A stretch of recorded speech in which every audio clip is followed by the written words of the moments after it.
Exercice 3, une histoire de hauteur de pyramide. Il y a plus de 2500 ans, le pharaon Amosis II, régnant de moins 571 à moins 526 avant Jésus-Christ, aurait déclaré que personne n'était capable de déterminer la hauteur de la pyramide de Khéops. La légende raconte que Thalès de Milet aurait relevé ce défi avec succès, uniquement avec un bâton. Il aurait eu l'idée de placer un bâton à la verticale de façon à ce que son ombre coïncide avec le bout de l'ombre de la pyramide. On a représenté à la suite la situation par un dessin qui n'est pas à l'échelle. Donc en gros, là on a la pyramide de Khéops ici. On a le sommet représenté par le point C.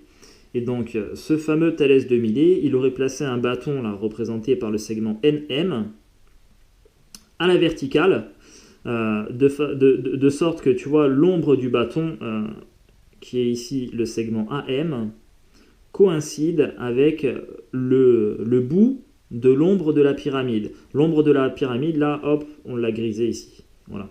Donc en gros, ça veut dire que le point A, le point N, qui est le sommet du bâton, et le point C, qui est le sommet de la pyramide, sont alignés. Voilà. Alors je modifie la valeur, hein, j'avais pas... c'est bien 1,44 m ici. Premièrement, déterminer la longueur AB. Donc A est ici, B est ici. Alors B, c'est le centre de la base de la pyramide.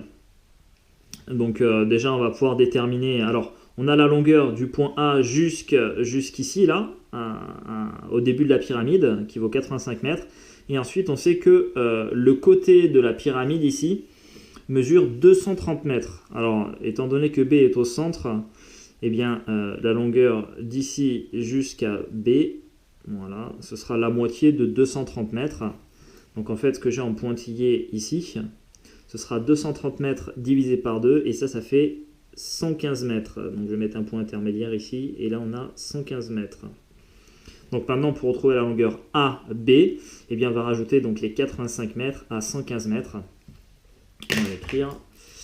Donc, 85 mètres plus 115 mètres, et ça fait 200 mètres.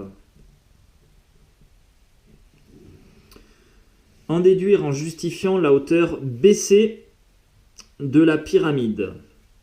Alors là, il faut que tu repères la configuration de Thalès qui va faire fonctionner les affaires.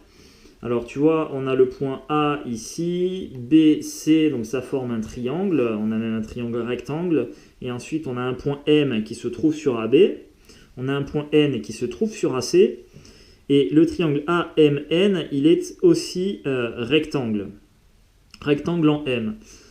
Du coup, on va pouvoir dire que les droites MN et BC, qui sont toutes les deux perpendiculaires au côté AB, eh bien elles sont parallèles. Si tu as deux droites qui sont perpendiculaires à une même troisième droite, alors elles sont parallèles. Alors on va commencer par dire ça. On a donc MN et BC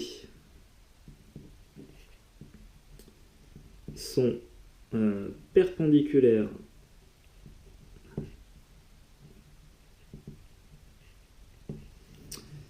à la droite AB, donc elles sont parallèles.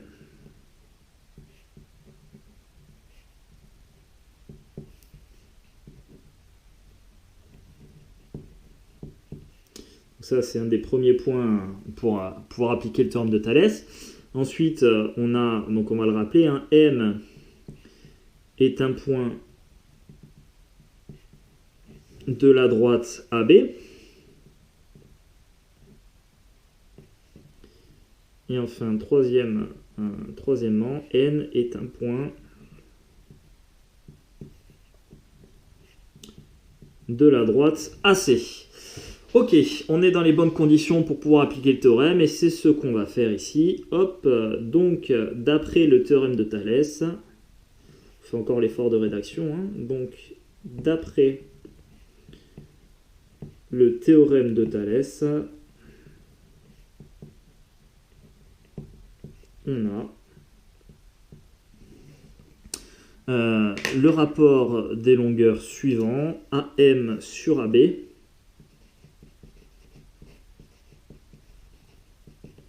qui va être égal à AN sur AC, et qui va être égal à MN sur BC. Ensuite, je vais remplacer les valeurs que je connais. Donc j'ai du AM qui vaut 1,44 mètres, divisé par la longueur AB que j'ai calculée ici, qui vaut 200 mètres, qui va être égal à AN sur AC, je ne connais pas ces valeurs-là.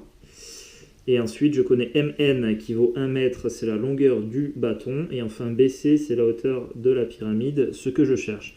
Donc, je vais me servir de ce rapport-là, là, du premier et du troisième, pour dire finalement que 1,44 mètres sur 200 mètres, qui va être égal à 1 mètre sur la longueur BC que je cherche. Et donc, je vais en déduire la longueur BC par un produit en croix, encore une fois.